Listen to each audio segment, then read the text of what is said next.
Hello, everybody. Welcome to this first ValuesJam deep dive conversation of 2022. And I'm really excited about the topic. I can't think of a topic which is more important at this time than education. So what we're going to do today is explain to you the ValuesJam vibe. Then Fabienne Vales is with us, who's going to really position her view of education. And then we're going to have a values jam. Some of you have used these cards before, others of you have not. That's not really important, but it's the format that we're going to use today. So that's it. In terms of the vibe, if you like, let me share my screen and share a slide with you. Just briefly. So here we go.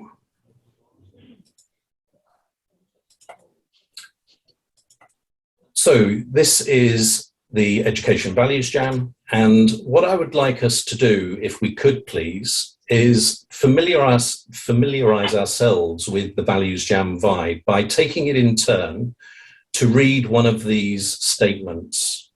And listen to the statement when it's being read by somebody else, please. And this will give us a really good sense of expectations and the way we find works really well in these sessions. So I am not going to invite people to read in turn. I'd like you to read when you are ready. What I'd suggest, please, is that somebody starts with the top left, and then we work across to the right and then move down and work across to the right again, because else we get really confused and we can't remember who said what. So who would like to start with top left?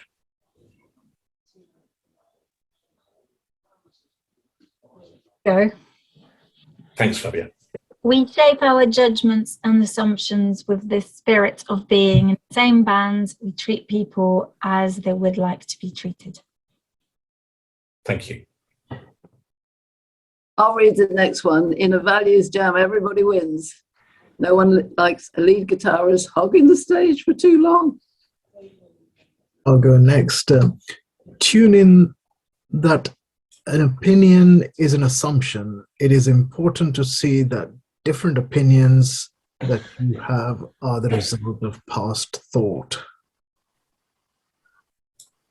I'll go next. And I'm just going to jump to my color orange.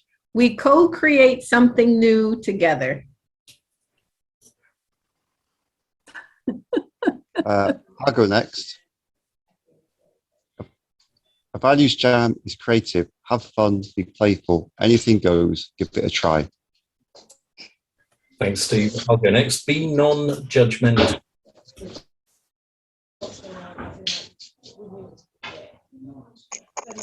So when we've been around, it's back to the beginning. Nadine hasn't said anything. It's fine, I'll go. I'll jump in. No, it's fine, it's fine. There's no speaking at each other. We are one band. I'll go next. It isn't necessary that everybody be convinced to have the same view. We value difference over vanilla, except in ice cream. Okay, be curious for new insights and reflections to help us learn and grow. We share thoughts and opinions in a positive spirit without hostility.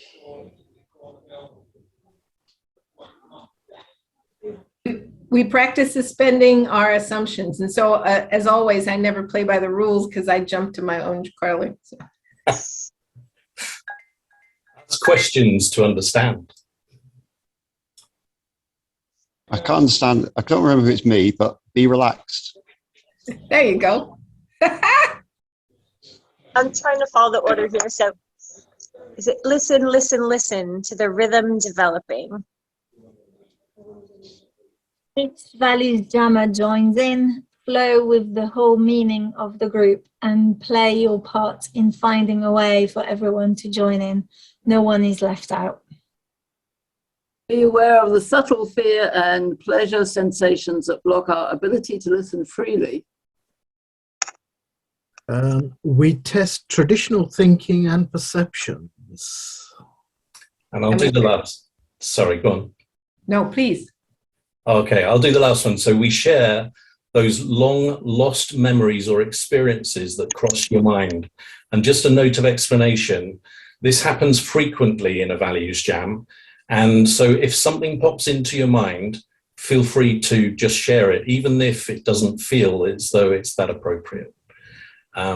Okay, so that is the vibe. I hope that's giving you some sort of sense of a values jam. And now, Fabienne, over to you to let's focus on education. So I'm super excited to be here. I'm like a little child, really excited. And the reason I'm excited to be here is I've had many conversations now with Alan, and I've interviewed him for the podcast, Flourishing Education podcast, on values and sort of values-based approach in education. And so having this in-depth conversation is really important for me. It's very important because at the heart of what I do, I'm a linguist.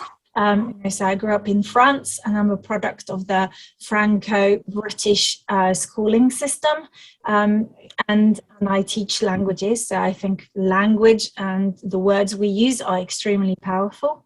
And the reason I wanted to explore education is because over the last 7 years, I've been doing an awful lot of research after returning into higher education, into trying to understand why at university, which is where I was working prior to taking my sabbatical this year, young people are so unhappy and are not flourishing, which is what I was finding myself in the situation I was finding myself.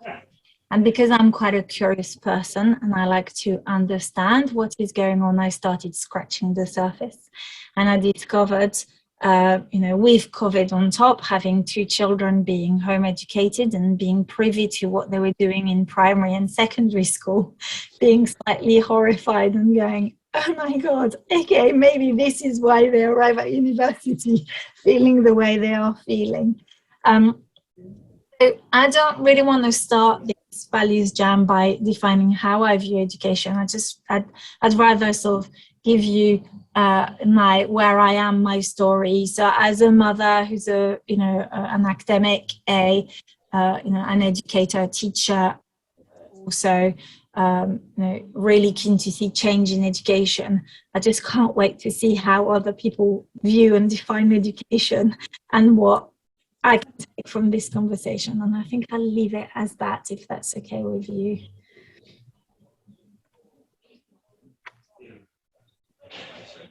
Brilliant. Thank you, Fabienne. And, I've noticed on Zoom calls now that people are being really kind, because you don't hear people say you're on mute anymore. They just wait for you to realize and figure it out. But thank you for that introduction. And that's a really important part of this, is that what these values jam sessions are not about is somebody like Fabienne, who is an expert in her field. It is not about that expert view, because we all have our own life experience of this topic, and that's what we really want to tap into. So, in the spirit of the Values Jam card deck, the first question is this for us. Now, when I ask this question, please resist the temptation to feel that you have to respond immediately. That's not necessary.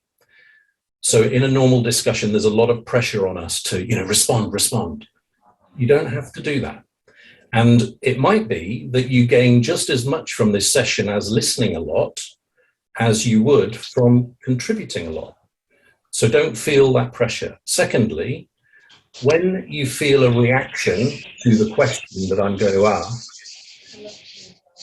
consider why you're experiencing that reaction before you feel obliged to put it into words.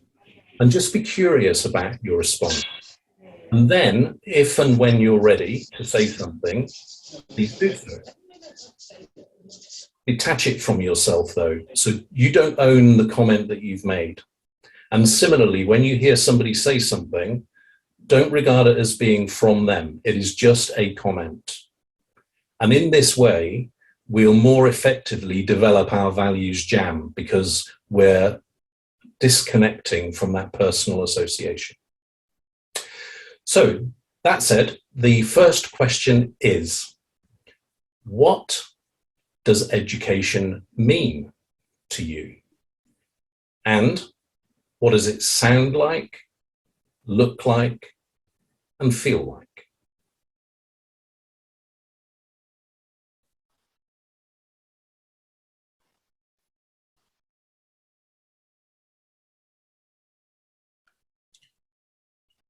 To me, education is about learning that starts from birth, basically. And learning is continuous, including drinking inadvertently something hot and learning that way, but being brought up in the family by the mother first, who shows love and all the ideal character. And I think it's that development of character which I think is very, very important. I also feel very passionate about this learning, and I wish schools were accelerated base for learning such things.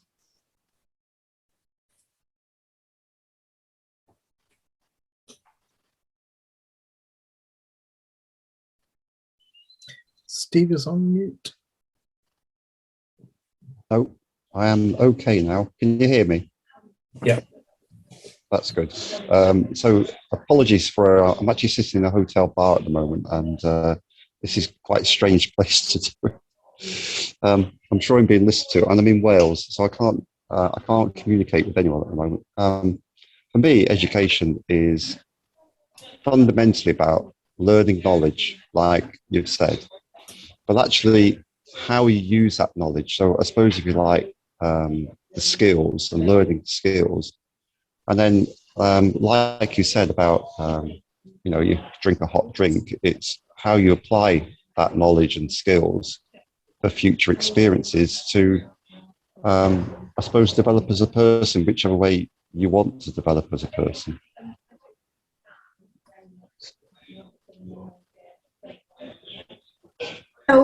So for me, education feels joyful. Education should be a place that you can thrive and be your authentic self. That whatever you bring is not judged, and that there's this quest to expand. So it's more of not an albatross that says, I must attend and get, but more of I so want to be. And this goes to the conversation of continual, right? That continual learning.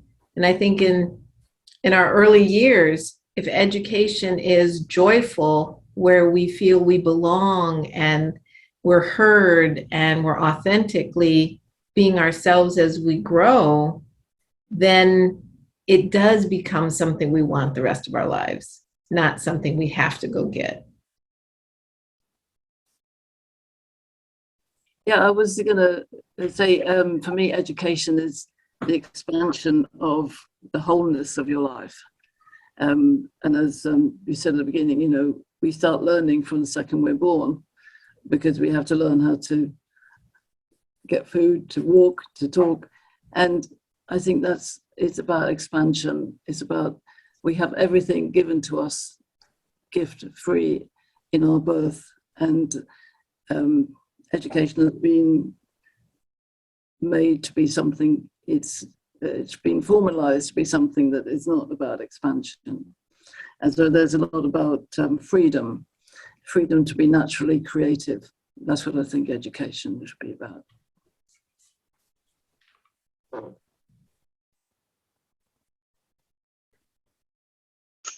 I be a little controversial for a second? Yes.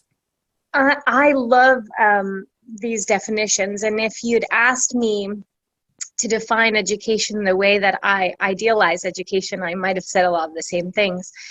But I think we often identify the definition of education by what we've actually experienced. And I don't know how everyone else's education was, but mine was not any of those things. And I think that, unfortunately, right, I would love to say that even 10% of my education was some of those things. It really wasn't. So I think when I reflect on the definition of education, and I think if I asked any of my patients or any of my colleagues or any teacher that I've worked with, they would describe what they're experiencing. And a lot of that experience would be statements like, I feel forced, I feel trapped, I feel inadequate, I feel the pressure to achieve, I feel education is something that is dictated and not experienced and not, not my choice. So personally, like, I would love this experience to be education as a definition, but it doesn't. I think from a human experience, most people would define it by how they felt. And I think for me, I felt a lot of those things too that I mentioned. So, just maybe a different lens. I think you bring up a very good point, because I'm 60. So I can choose how I want my education to be now, right? But I read to children who in third grade start to have this whole being accepted. They have to pass the tests and be in the right grades and be in the right scores and all that pressure that you're talking about. So for me, when I think about it, I do think idealistically, and I think you bring that realism to the conversation that says, how do we shift so that third graders don't hate school and hate it the rest of their lives, because kids are picking on them, right? We're not paying attention to what emotionally is happening in our younger grades that then cause us to just hate the institution because I'm being treated not only by the standardization of tests, but also by my classmates a certain way.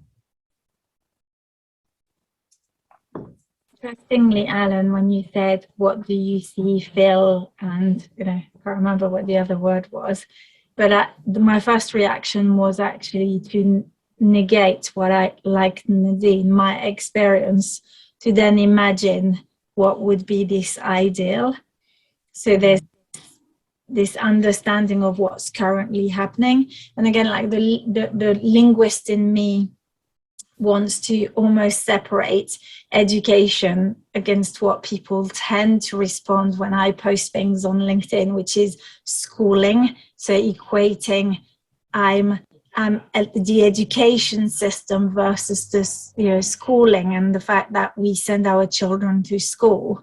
And is that the same thing, or is schooling part of the education? And does learning equate education? Because all of those things as a linguist really interest me. I want to, sort of really dive into those words, because for me, education is what you were saying, Prabal, is this idea of lifelong learning. It starts when you're born and it finishes, in this body when you die, right? It's from cradle to grave for me. And it does not include just going to school, because some people don't go to school. It's also your parents. So my two boys have learned to speak French and English because I speak French with them and their dad speaks English at home, not because of formal education. And so, that's what came up for me. Is like, first I had to negate what I know that is not education, to then be able to think about the ideal that Nadine and all of you have come up with. I just want to make a point that educate to educate and separate it from education, because education has become institutionalized. And so, as you said, Fabienne, you know, it relates to kind of schools, etc. But to educate, we're all educators, we're all enlightenment creators. And so the word's got kind of tainted, hasn't it? So we need to rescue the word, educate. Maybe going back to the use of metaphors that Fabienne referred to, it would be interesting to hear people's views around, so, you know, what does it look like, sound like, feel like? Maybe through two lenses. One, the reality of the education system. Yeah. And then secondly, what would we like it to be in our more idealistic world?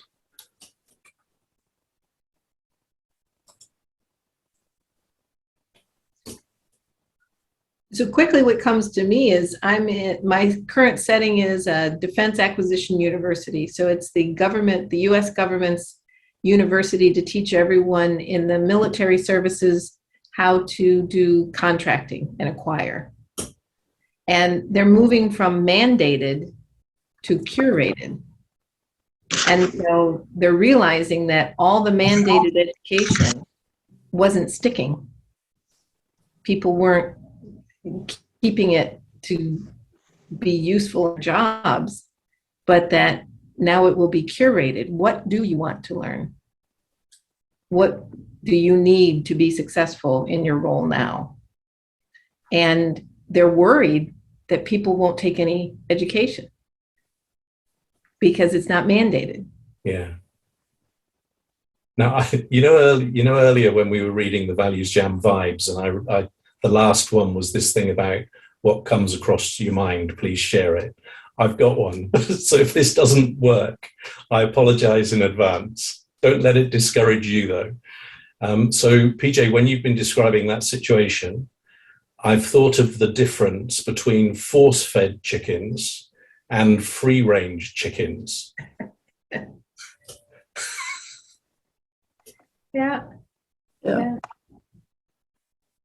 But isn't it funny how historical structures assume people will only do things because it's mandated? Exactly. And that the human condition doesn't want to learn. That's a tough one. But I was going to say, I think the human condition wants to achieve. Can I come in? I'm a retired head teacher, hence that's why I'm not in the school dealing with COVID and everything at the moment. But there is a place for schools because if we go back 100, 200 years where basically education, and I agree with the difference between word educate and education, but the difference between education for the elite and the mass didn't, then there is a place for schools in order for everyone to have an experience of learning. You can't dismiss that. Yeah. But I do agree that the systems need to be looked at and changed. But I also want to throw in this. I've just taken up sailing a dinghy with a sail. And I absolutely want to get that qualification, that certificate to say, this is how I progressed. Now, whether that's because it's been built into me because certificates are important, or it's wider than that, actually what it means is, well done, Steve, you've reached that particular grade. But schools definitely have a place. When I saw this on Eventbrite, Alan put out, basically I said it's down to what the teacher is able to do, the environment that the teachers are working in order to get those children to be educated. I know education is wider than just schools and children, but that's my perspective on it.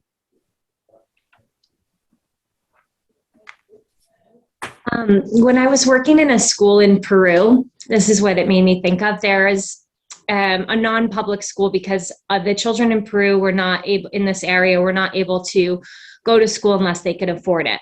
So school is not mandated. It was just if you can afford school, you go to school. If you can't afford school, you don't go to school.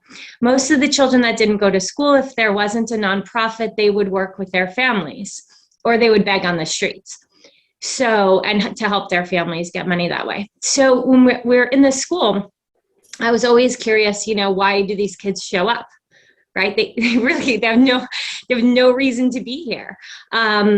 It then comes down to, it may sound ridiculously obvious because of what we're doing, but it comes down to what is valued, right? It culturally valued, and by whom? Someone that they admire, respect, or connect with in some ways. And the people in these nonprofits we're perceived as highly valued, right? We would come in from other countries with knowledge and interesting things, and often gifts and food because they didn't have much. And so they came because they were curious about more than just the education and those relationships, and they were curious about what else was out there, right? Beyond the world. In fact, their education was probably better and more global and more connected than the education that the students were getting in these schools, because of course these were also low-income schools. So, I don't have a point. It's just a story. But I feel that may be a bit relevant to, what we're discussing. I think you do have a point. You talk about the value and the curiosity. And I think that's basic to what good education and good schooling does, is there's value and embraces curiosity. Absolutely. And I was just looking up the origins of educate is educare from the Latin, which means to bring up, raise, and nourish the child. So it's all about allowing the natural curiosity and imagination, all the things that we have free, to be utilized, but we know the system hasn't quite embraced that yet. That's where I see it needs to embrace that. There's two roots to the word. There's a educare and educere, and what we mean to draw out, and the other one is literally to sort of like fill and train. And so depending on how you look at it, then you are either, it goes back to Frere's of work, and do you fill this empty vessel and fill them with your knowledge, or do you, hold the space for this beautiful? So my analogy is every one of us is a flower, plant, or a shrub in the garden of life. And so how do we empower each flower, plant, shrub, tree to grow and develop to the best of their ability? And so, that's what I like about then going deeper. It's like, what's the ideology and the underpinning into what is it that we do what we do?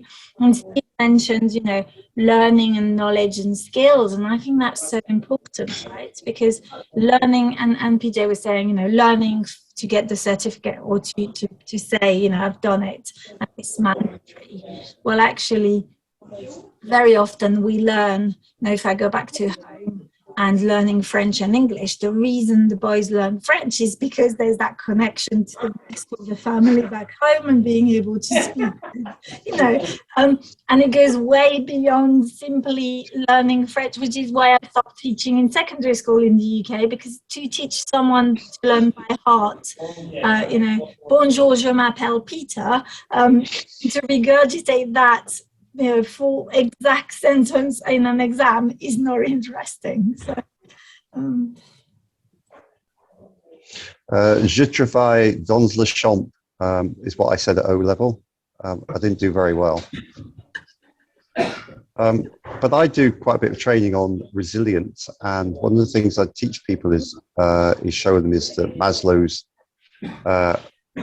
hierarchy needs, Maslow's triangle.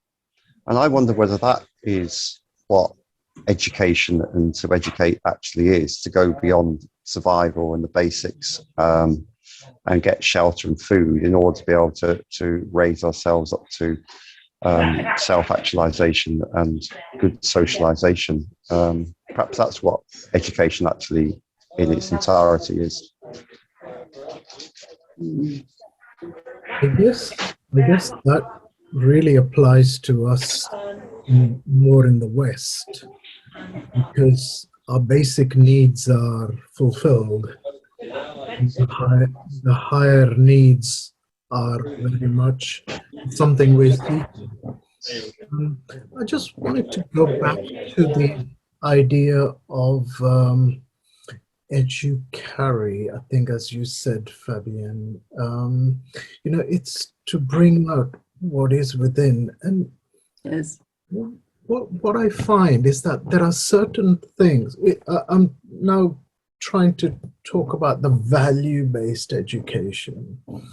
And there is, I'm sorry if I'm quoting somebody here, Mark Carney, the governor of Bank of England until recently, he's done a beautiful book on values, which actually takes not only an idealist approach, but then practice in financial markets as well.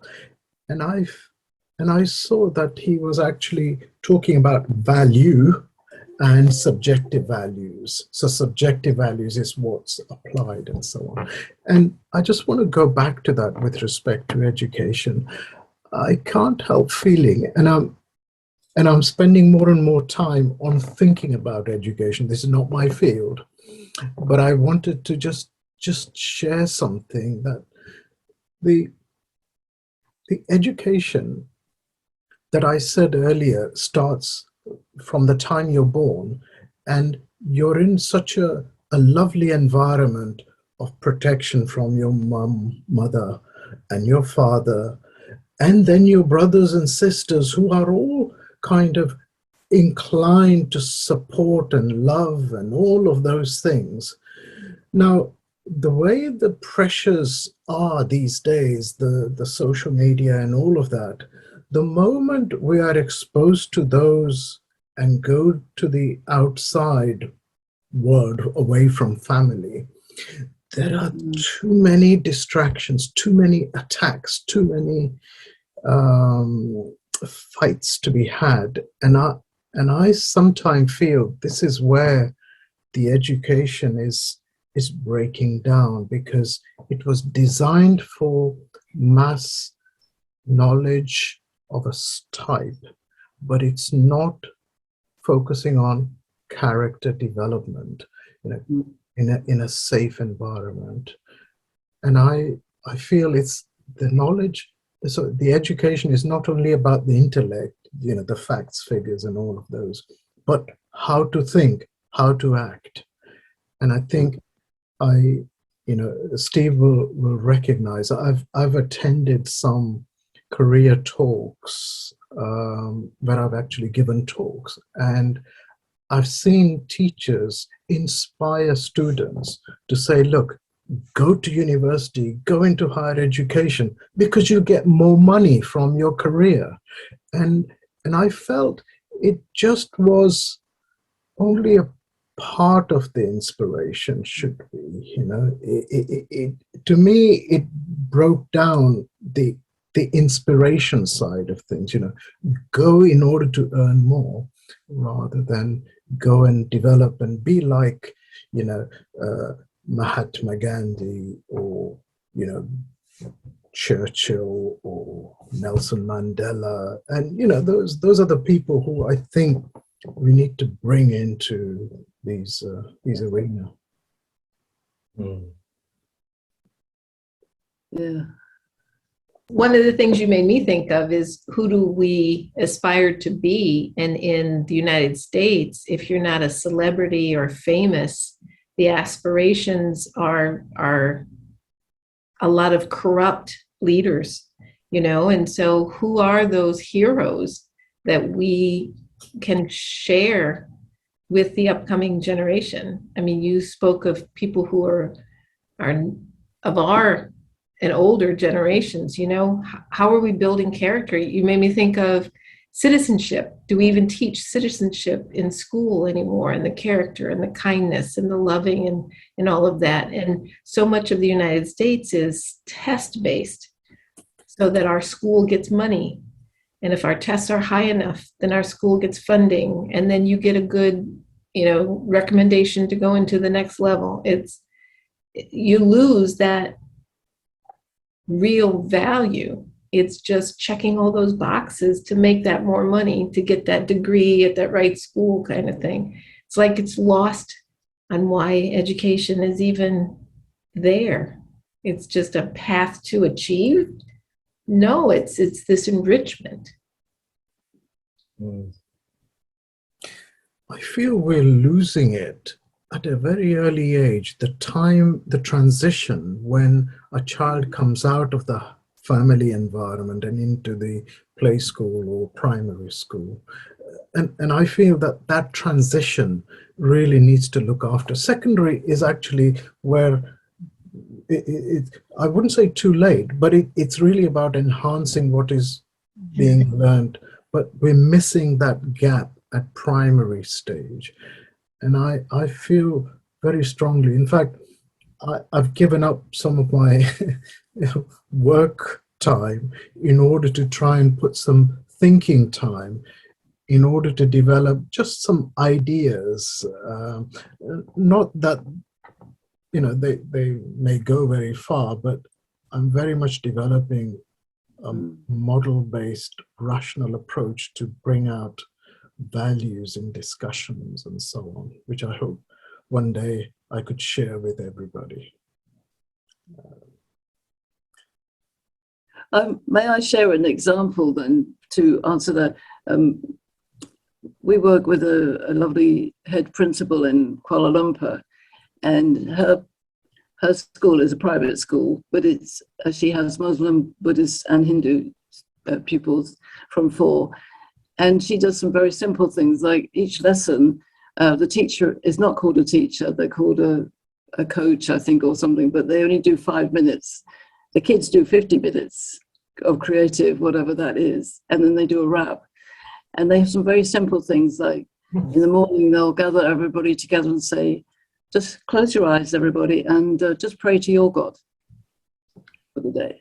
So very simple twist, and they actually allow the children to negotiate. So little Johnny can say, Miss, I'd like to have 10 minutes out. And the teacher will say, oh, what would you like to do? And he'll say, I want to go to the playground for 10 minutes. And she'll say, okay, that's fine, but when will you give me the 10 minutes back? So it's all about the way our teachers, or whatever we call them, and you must is how we change the nature of educare right from the beginning. And I agree with you, it's got to start as soon as they go into some school. I think I think some of the things we're talking about in education, we're basing on our own experiences of education and our visits into schools. But I wouldn't want you to think that in the UK they don't teach citizenship, because they do, and they do teach about values strongly, both in primary and in secondary, right the way through. And certainly there's a sense of building ethos. I think one of the things perhaps to think about in terms of education is, particularly in terms of values and how we educate, is how strong a citizen they are. And I agree with you. If you look at leaders in America, I have to say, if you look at all the front page headlines today, you'd be wondering what the UK is up to in terms of its leadership, the Royal and PM. One headline was disgrace for both of them. So I think in terms of role models, in terms of education, definitely values is a very important thing. And I'm really glad that, Alan, you've put this onto the agenda. And yeah, being a good citizen with strong ethos of what's right is probably the most important thing. And you made me think, Stephen, that we, when you pay for primary education, you can pick a school that teaches those things. But in our general studies, they're not offered. It's, okay. And that's really sad. You can go into a private Christian school, you can go into a, a private Montessori school where you get a lot of that, but it's not, I mean, there's still schools that are struggling on whether they say the Pledge of Allegiance or not. I mean, that's silly. It's just so silly as a country, whether you can pray or not. I mean, Pauline's comment of pray to your God, you can't do that in our public school. The children's book that I have tells 7 little stories, and there's one story about a storm, and that the little girl says a prayer to help the people in trouble. I had a school say, "We love your book, but we cannot support prayer, so you cannot come in and give that book talk." And It's what you were saying, and that's basically what you were saying just now, PJ, it's really interesting to me because in Papua New Guinea, they say anything is a rumor until it's in the muscles. So, values, I mean, the things, I had this discussion with my son's school today because we're not entirely happy and he's not really happy. So, and their values are dream big, do your best, give back. And I said, well, clearly what's going on for him is not empowering him to dream big. So what do we want? Do we want those values to be intellectual, sort of understanding rumor?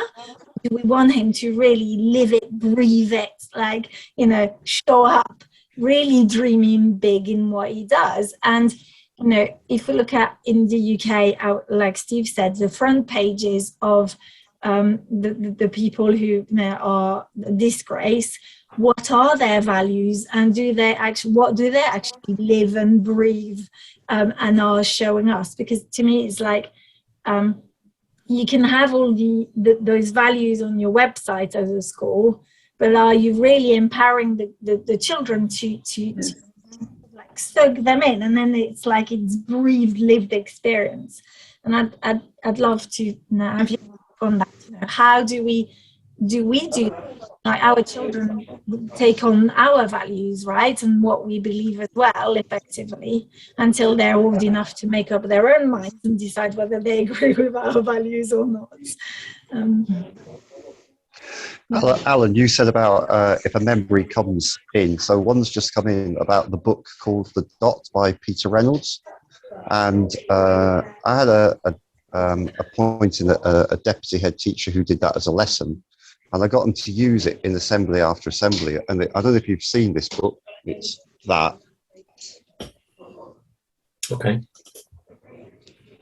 It's basically a cartoon, but it's about a child who's reluctant because they don't think they've got the skill to do art.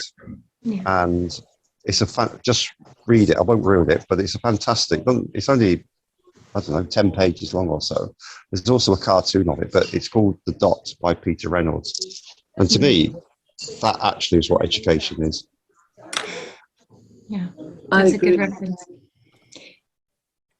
I like when a memory comes to your head, throw it out there. I'm going to do that in my life all the time.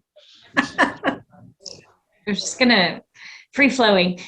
Well, it makes me think of what you guys are talking about is making me think of competencies as it applies to mental health. And Fabienne knows that my world is mental health and not education, but to support youth, I work in the education sphere in order to, reduce the mental health risks. And one of the things that we've noticed is that teaching people alone about the skills that they need in order to be mentally well, or social emotional learning type skills, are not effective in reducing the actual experience. So what Fabienne and PJ and Stephen, you were all talking, it was reminding me of this, is that just giving people the information that they need in order to experience something doesn't allow them to experience it in the way that we've just told them that they should. In fact, sometimes I think that just makes us feel a bit more inadequate and incapable and frustrated with systems, because then we have all this knowledge and we're meant to now feel and do a certain thing. And I think, Fabienne, maybe your son is in this boat as well, but it's just extremely challenging. We need to build in infrastructure that allows for more reflection and allows people to experience negative things. And we're very uncomfortable allowing negative experiences to occur because we're protectors in education, and we want to rescue children, and we want to make sure that everyone is having a good time and learning and doing their work. And then that does not allow us to not do that, which is a big problem. We need to be able to experience these really bad moments and do something with them other than take that math test that day. So it's the cultural shift that needs to happen is so dramatic. But it starts with us relinquishing our control as adults to infiltrate a positive environment. And that's a really hard thing because there's so much focus on happiness and the value of joy. But we can't do that if we haven't resolved a lot of our stressors.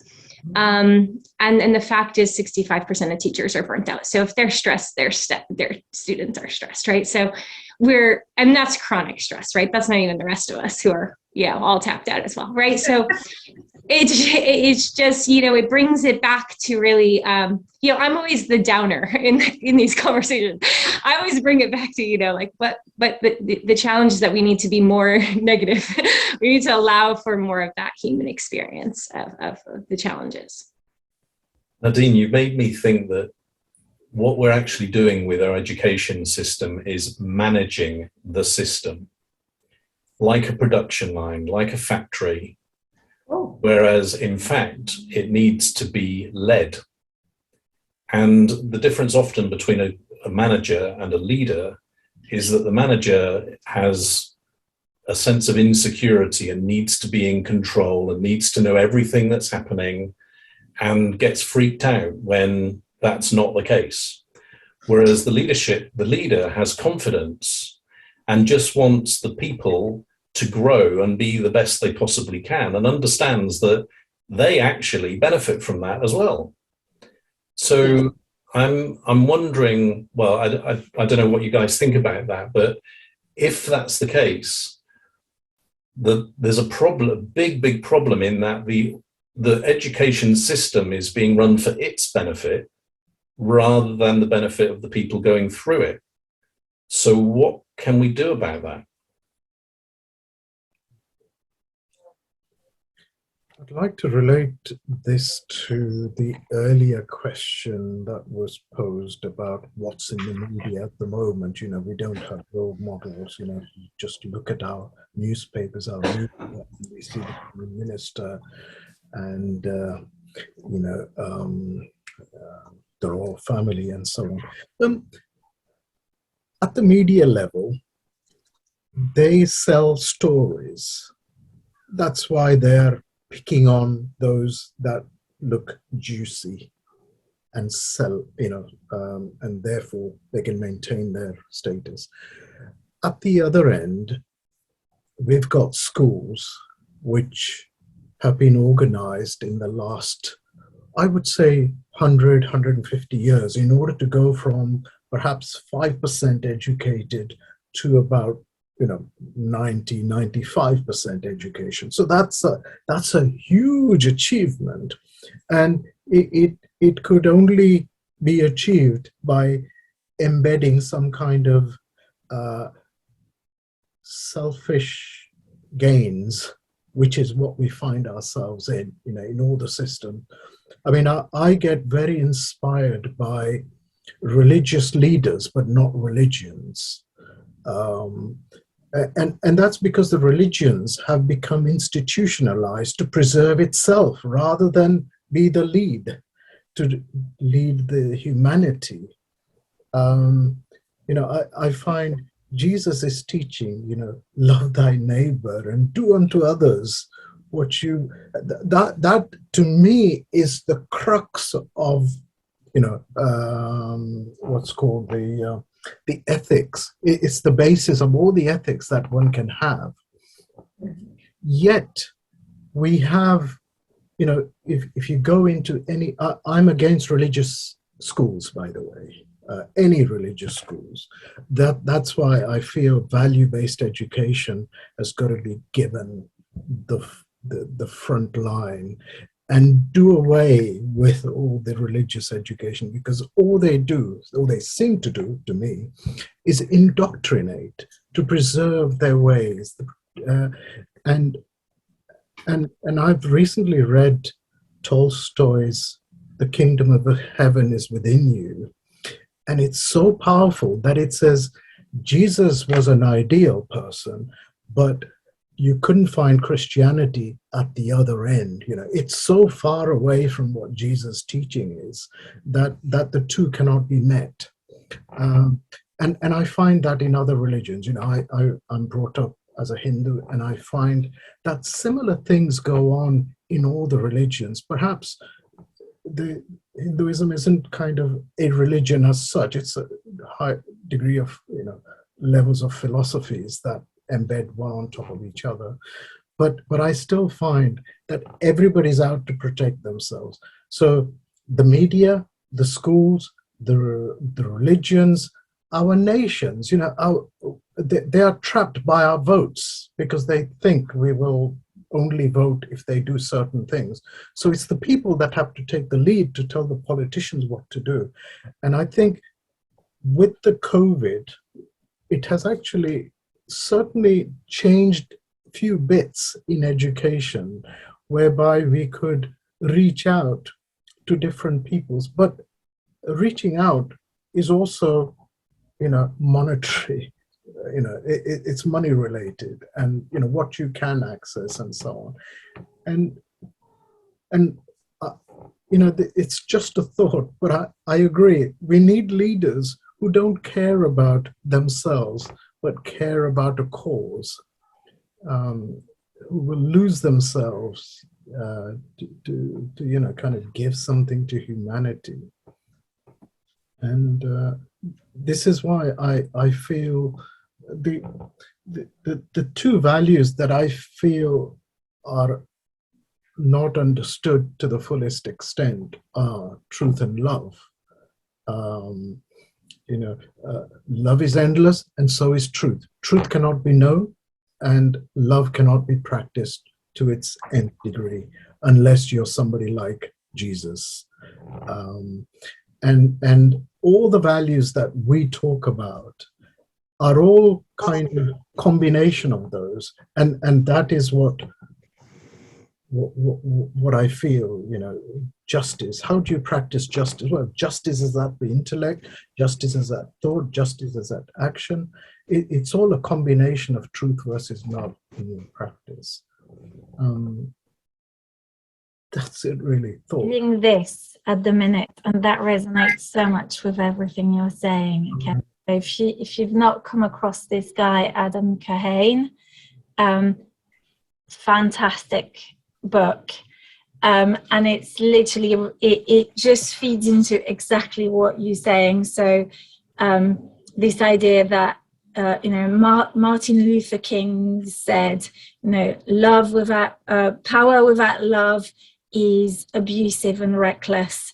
Love without power is sentimental and I think anemic or something like this. And so to me, I realized this weekend I gathered with my dear friend Natalie, who couldn't be with us tonight, but we're writing this third book.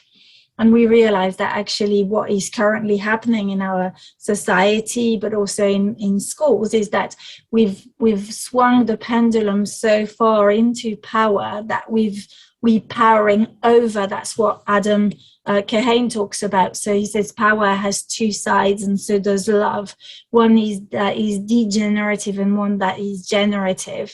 And so if you have degenerative love or degenerative power, you just tend to power over people. And it's the same with love, with parents. If we over parent and over, you know, love our kids, we tend to we call that in England helicopter parenting, and I think in the States call that snowplow parenting.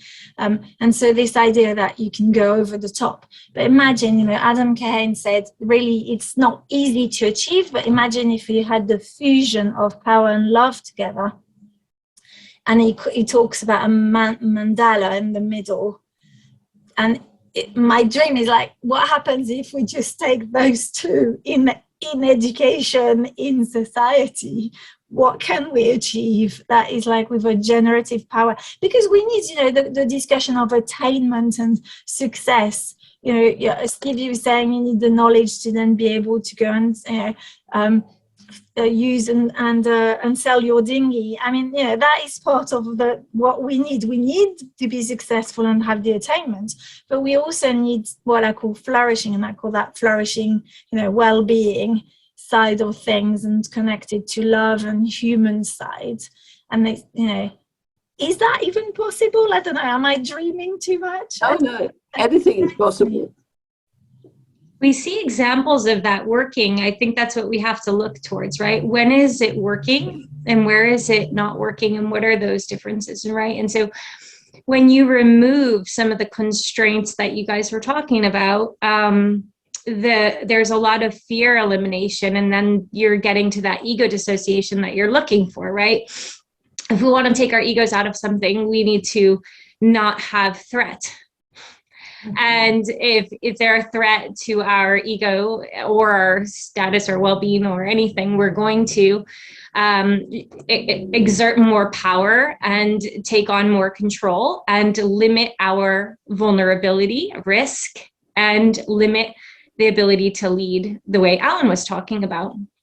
And so if you look at the schools that are flourishing, these are really schools that have taken a complete sidestep and have independent, like, our friend Tanya in the Up Academy, right? They're doing so well.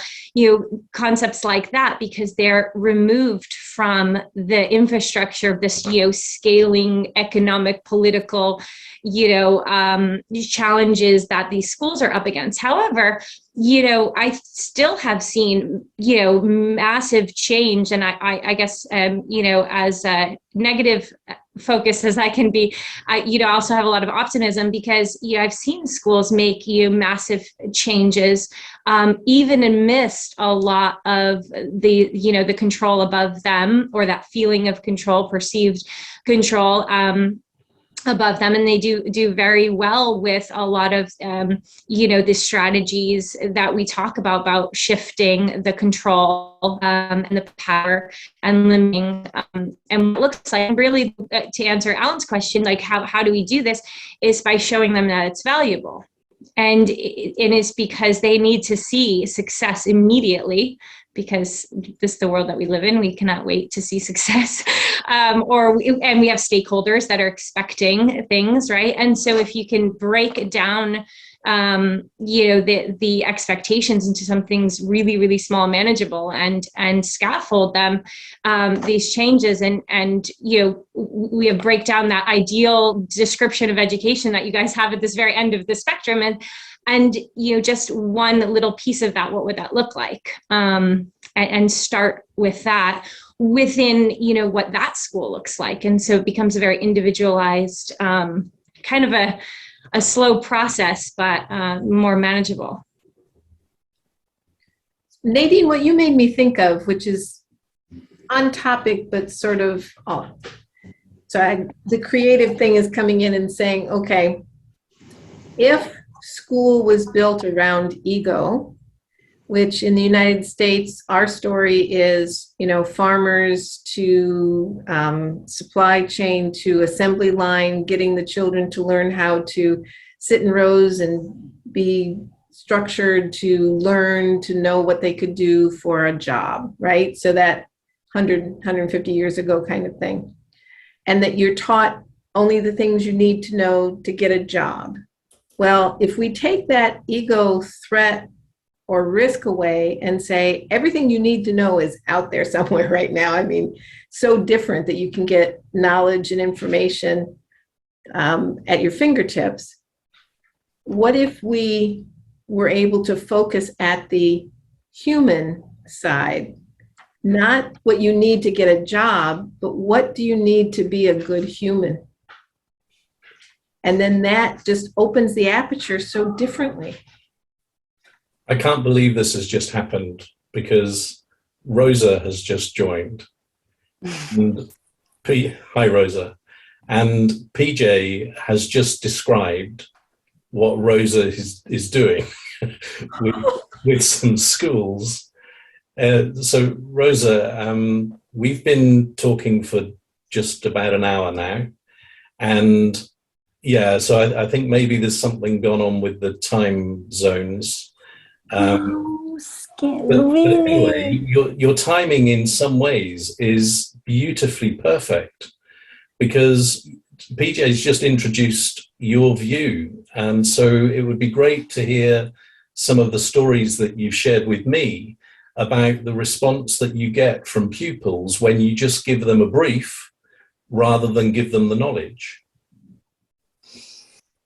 Wow, I'm so sorry that I could not attend properly this meeting. I am so honored to be here, to be invited to be with you, and I really got the wrong time. So first of all, good afternoon to everyone. I thought it was going to start right like at 3 p.m. Brazil. So how long is it going to be? I'm not sure. Another 22 minutes. Wow. Okay. So I will introduce myself. I don't know if you have told them about my background and the story, or just the work, or that I work with virtual exchanges. I think what would be really interesting to hear is a response to PJ's point that she was just making there about how, what would it look like if instead of delivering stuff to children, if we could inspire their curiosity and creativity, what would the result be? Well, you have the answer from some of the work that you've been doing. So would you mind just sharing some of that with us? Yes, I can share, and I can even show through the videos and the classes we have created together. So my background was not as a teacher, but once I had the opportunity to teach English for Brazilian students. And it's very important to understand that in Brazil, most people don't speak English, and even the ones who studied English for 8 years in language English schools, they don't, at the end, they are very shy to speak English. So I had the context of Brazilian students. They needed to speak English, but they were not interested. And I asked myself, what if we could create real context? What if they were studying colonization of America? What if they could talk about colonization with indigenous people or with American people, and they could discuss it together?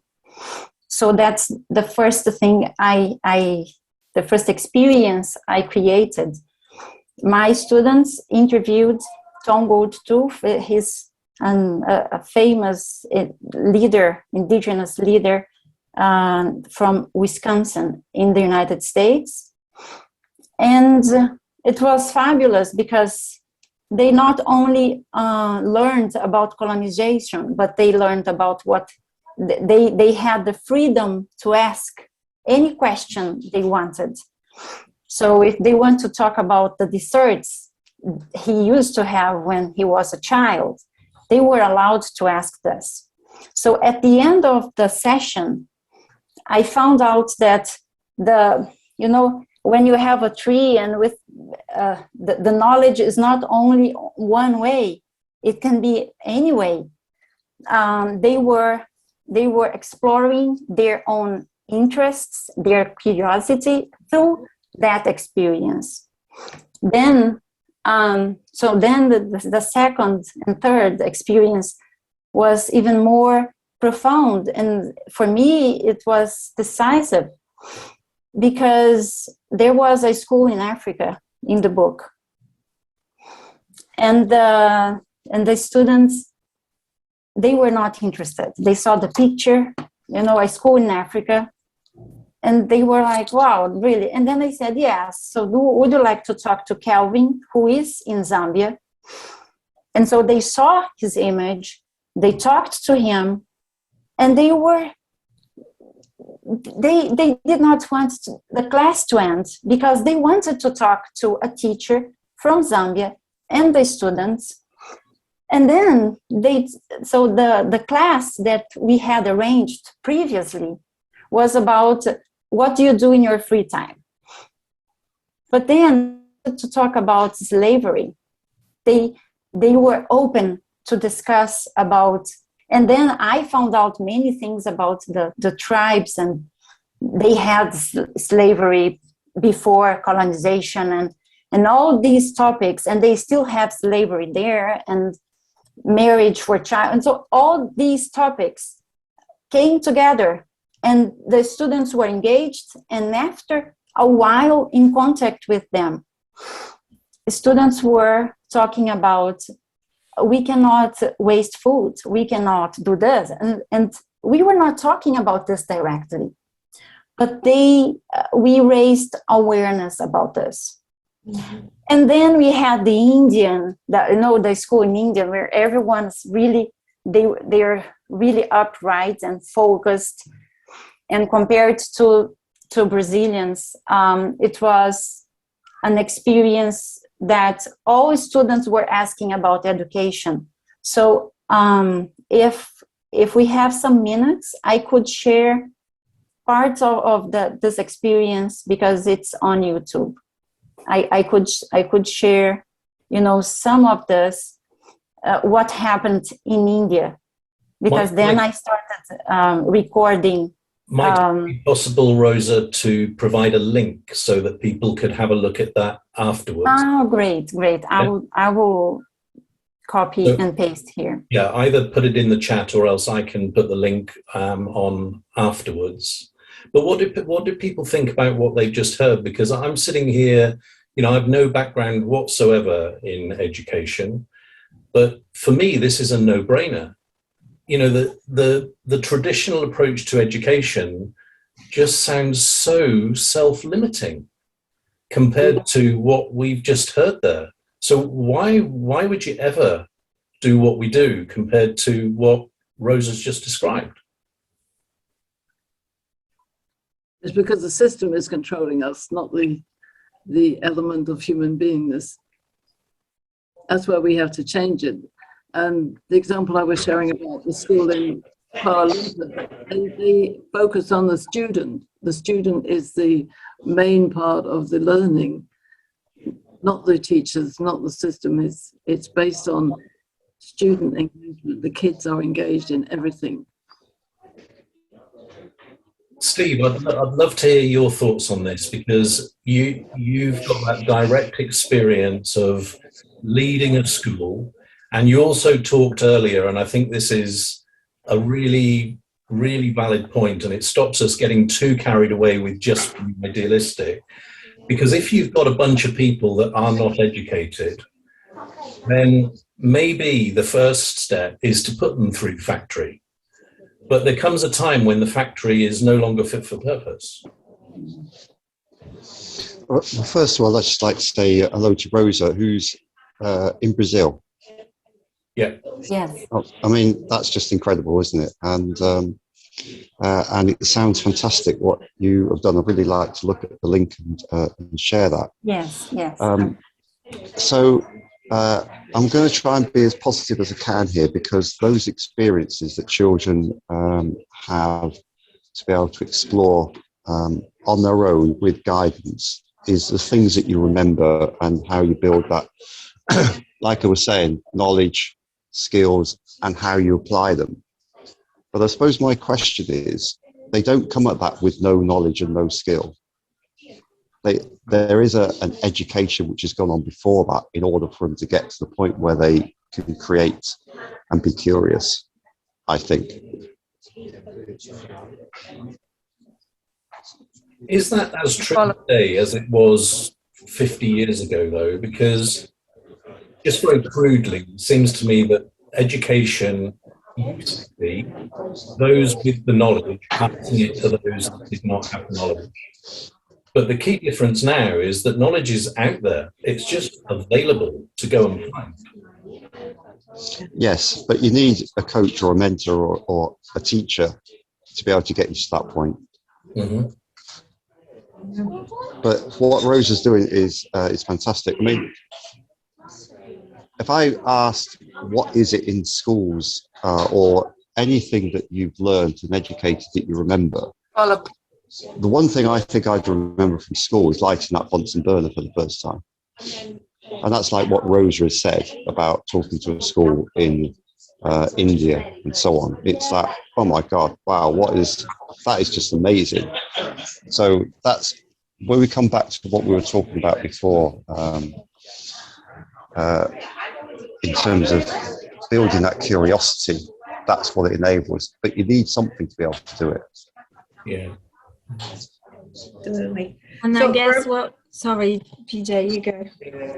So for everyone, I put another link in the chat, Empatico. I don't know if you're familiar with this organization, but Empatico marries up schools in different countries so that a class can become partner friends with another class, and they can talk about what's the weather where you are compared to weather where we are and things like that. So there's another link in there. Thank you.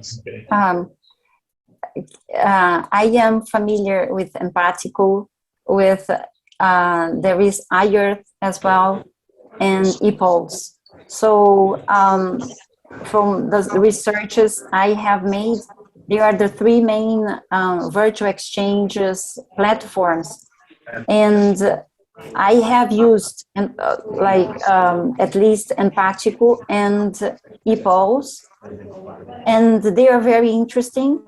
And at the beginning, when I saw the platform, like the $20 million platform,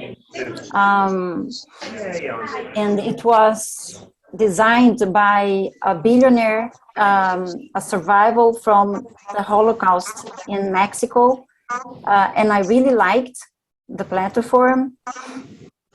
But there is one main difference from my proposal. From all these, now, if you research and if you go through them, the main difference is really the self-directed learning process. That is, I am not giving them the landscape or the destination. I'm giving them the vehicle that they are going to travel, and they are going to search the direction by themselves. And then there is the collective construction as well, because in those platforms, if I am a teacher and if you are a teacher, we can arrange and we can have the meeting. And then what happens in the end is that it's not guided by the school. So at the end, we don't have a direction.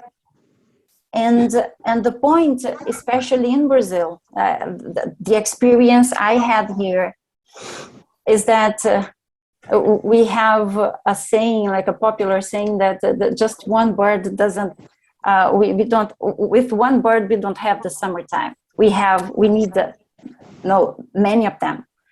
So we need the culture in the school. It's very good to have one teacher doing this, but we need guidance, strong guidance. The values-based education that I found in England, and that they work there with this. And that's the purpose of inviting not only teachers, but inviting the administrators to be responsible for the experience that they are going to provide in their environments. and to be responsible for the results of this together. So that's what happened when I invited when actually I was searching schools in Brazil and then the public school. So we had the pilot project with them and with the school in India. And this is happening all over the world, actually. Many principals and administrators, they are trying to improve the quality of education. It's not the mainstream, perhaps, but it's growing. It's growing. Thank you, Rosa. And at this, I can't believe the time. We have just gone through nearly 90 minutes like that, which is amazing.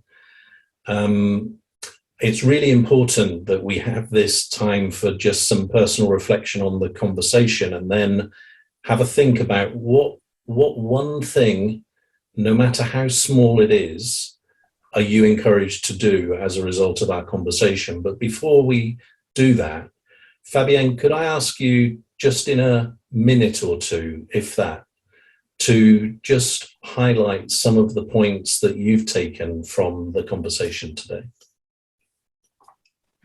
So I think what I'm taking away is that what the system is currently doing is that the state of education that I'm seeing, or schooling, etc., is different from this ideal that has been described at the beginning. So, things like learning, knowledge, skills for the future, for future use, to develop as a person, to be educationally useful, thriving, to be your authentic self as a quest to expand, to be that continual learning. So all of these were very expansive. And then when I think about my experience of the system as it is, I see it as the other way around. And I guess a lot of what we've described, and Nadine sort of saying, but we need to go back to the reality and the negativity. So I guess the books, PJ's book and the dots that Steve mentioned, how do we bring that creativity? How do we bring the love and truth that Prabhu sort of brought up? Really, and excitingly, Rosa, as you came, how do we bring that humanness, be human, and all the traits that make us human, which are, being social animals, and connectedness, agency, that make us the Homo sapiens that we are, that is sort of like, that can do so many amazing things, but also can do so many awful things with this prefrontal cortex. How do we use I guess it's like, how do we empower our kids to grow in a safe environment where they learn to use this beautiful tool, prefrontal cortex, as it develops?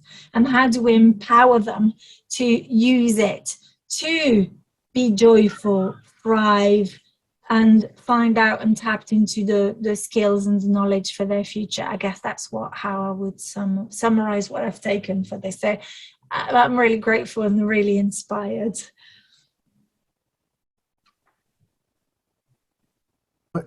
I'm also inspired by what Rosa said about learning and the making a vehicle available. I think at the moment that certainly amongst the UK students, there's a high awareness of environmental issues, and this marrying up in order to just connect people in different parts of the world. I think it's a very good idea for this additional education, as it were. And this brings us, thank you, Prab, that leads us into this final section, if you like, or the sign-off. And if you might already have been thinking about what it is you're going to do differently about education ideally between now and International Education Day on the 24th. So just have a moment of thought and consider what it is that you're going to do. And when you're ready, please share, because you might give other people an idea about themselves. And I can't stop myself here, but I'm going to share what I'm going to do because I'm so excited about it. I'm going to contact the headmaster of the primary school that I went to, which is the reason that I was able to go to the school that I could go to and then go to university and get away from an environment which frankly wasn't very good.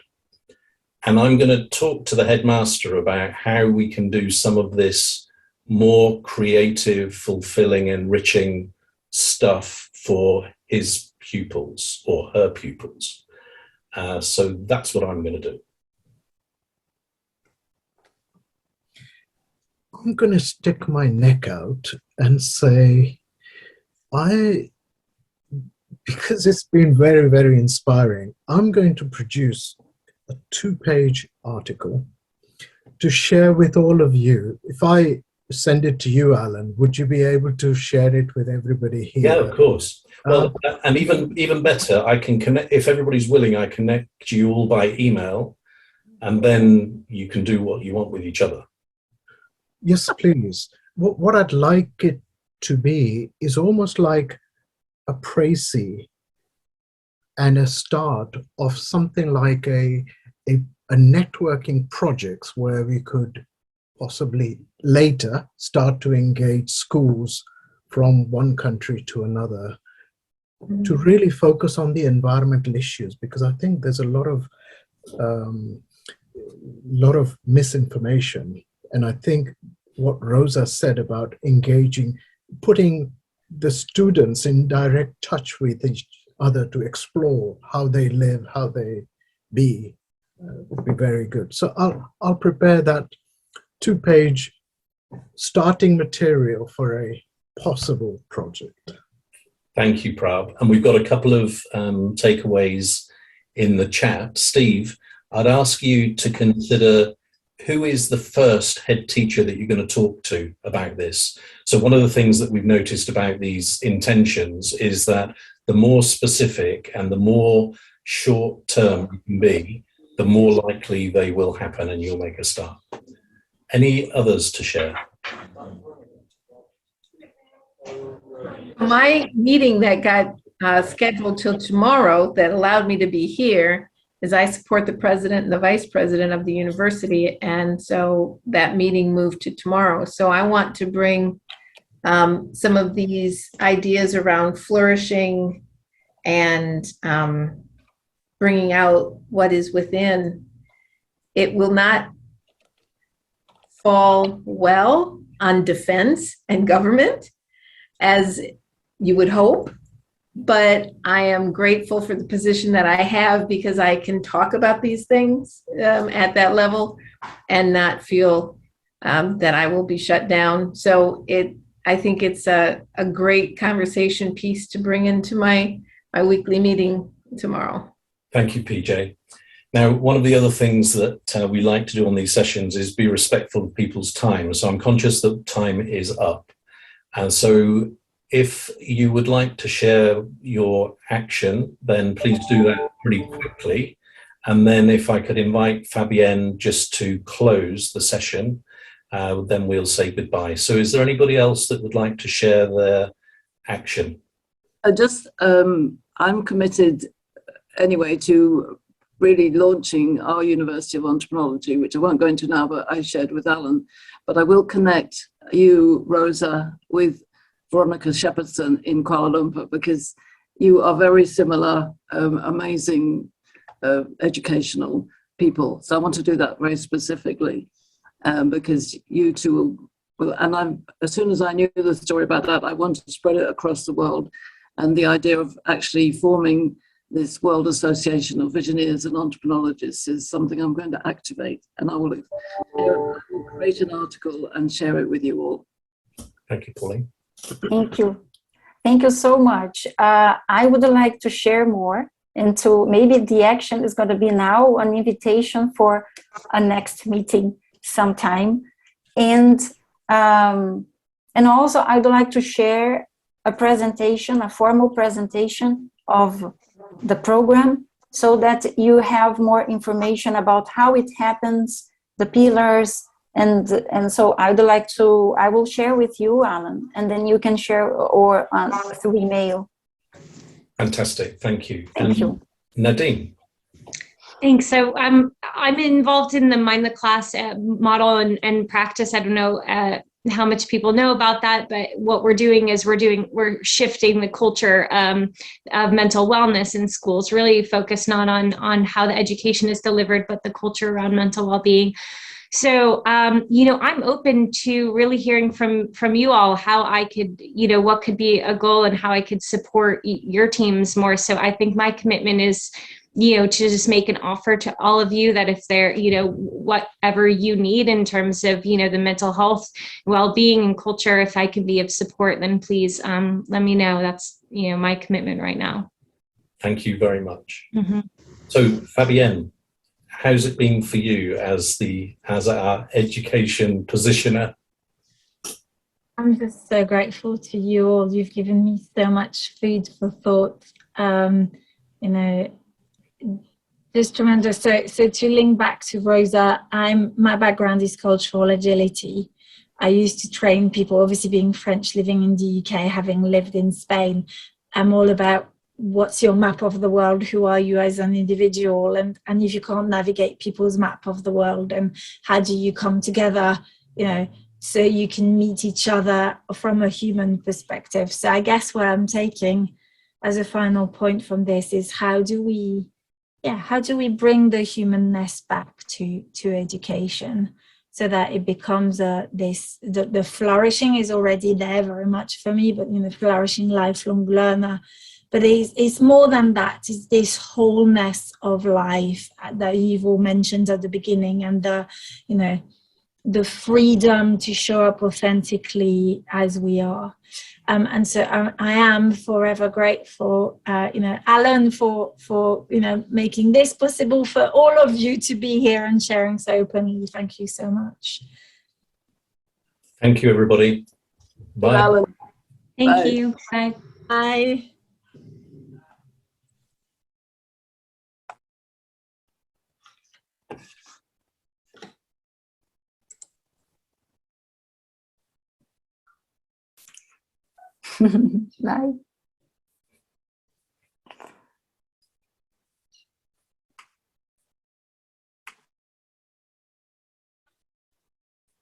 I want to thank you, Alan, before I go, personally. That was awesome. Thank you. It was pretty good, wasn't it? I mean, goodness me. And a little bit linked to what we were talking about, the voluntary goodwill to take something forward. Nobody asked anybody to do anything, right? But there's a guy saying, I want to write a 2-pager. I want to share this stuff. I want to create another meeting. I want to set up this network. Yeah. It's yes, it's awesome. And I think, you're right. There's so much goodwill, and I think it's because it's tapping back into the being back to all the parents I surveyed for the third book all said the same thing. We want our children to be, fulfilled and happy. And I think that's what fulfilled and happy means. It's being described by people like, joyful, thriving, being your authentic self, expanding, quest to expand, all those